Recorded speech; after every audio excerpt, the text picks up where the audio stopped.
I traveled around Europe in the year between high school and college. When I was traveling, I got around on train mostly. I had a train pass, but I also used public transportation and hitchhiking. Amazing experience I had hitchhiking was in the pouring rain. I got to the end of I got as close as I could get to my destination on the train, and then there was a bit further that I needed to go. It was actually too far to walk, but it was pouring rain and it was getting dark, and I really didn't think there was any possibility that I could get a ride because I was soaking wet.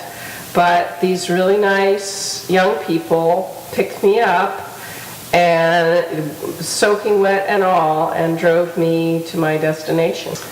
One of the best hitchhiking experiences was in France as well, and my boyfriend and I got picked up by a young couple who took us home to the woman's mother's house, and it was a beautiful old farmhouse, and they were having a traditional French meal, and so we got to eat in this beautiful farmhouse with a family, some wonderful food, and that was one of the best experiences.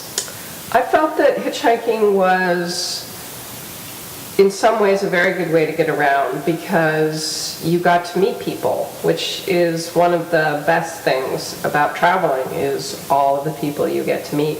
And often when you hitchhike, the deal is that the people who are driving need company. They're driving a long way, maybe they're alone and lonely, and to have some interesting stranger get in their car is a nice way to pass the time. So this can be a really good relationship to have. It did have the potential to be dangerous, as I found out, but as I said, for the most part, it was very, very positive and had lots of good experiences. Some of the people that we met I kept in contact with for years afterwards and hosted their children when they came to the United States and made good, lasting friendships through it.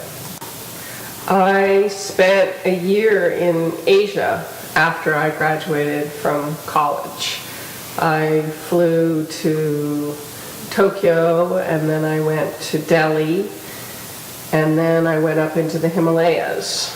I went first to Ladakh, which is on the Tibetan Plateau in India. You go up and over the Himalayas and onto the Tibetan Plateau. And there I went on a trek with a guide. He had a camel that carried our provisions.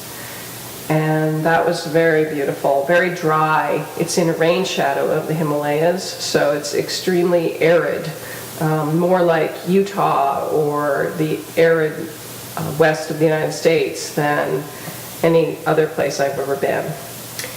And after that, I went to Nepal, to Kathmandu, and then up into the Himalayas. From there, I did a trek to the Annapurna region, where I hiked around up a valley, then over a high Himalayan pass, and then down another valley. And I did that trek with 3 guys that I met on the bus on the way to the trailhead. I was going to do the trek alone, but I met these guys. One was Italian, one was Dutch, and one was German, and they were actually having a reunion because they'd all known each other as schoolboys in South Africa, of course, and they were coming together to go on this trek together. And somehow I ended up crashing their reunion and trekking with them.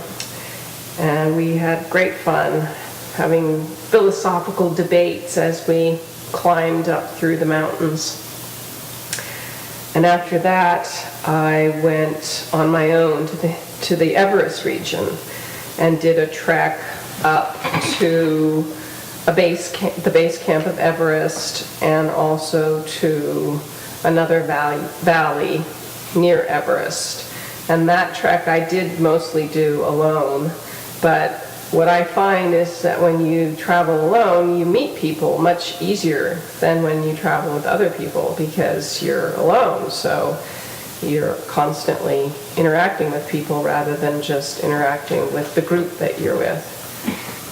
I still know one of the men who I met on the Annapurna trek, a gentleman named Giovanni Bavistrelli, who lives in Milano, Italy, and we went to visit him and his family when we were in Europe last year. And we keep in contact through email now, but for years we were correspondents, and I hope that when he comes to visit the States that he and his family will visit us here. I think that traveling is a wonderful way to expand your horizons. I find that travel makes me realize how people are mostly the same. We all want pretty much the same things. We want peace. We want our children to be healthy and happy and well educated. We want joy, food, shelter. So traveling has made it clear to me how much people really are similar, even though we look so different, or we live in such different places, or we have different languages, different cultures, different religions. The basic stuff that makes people people is pretty much the same. And that has been one of the most important things that I have learned through traveling. I've met many wonderful, wonderful people and would love to be able to meet more.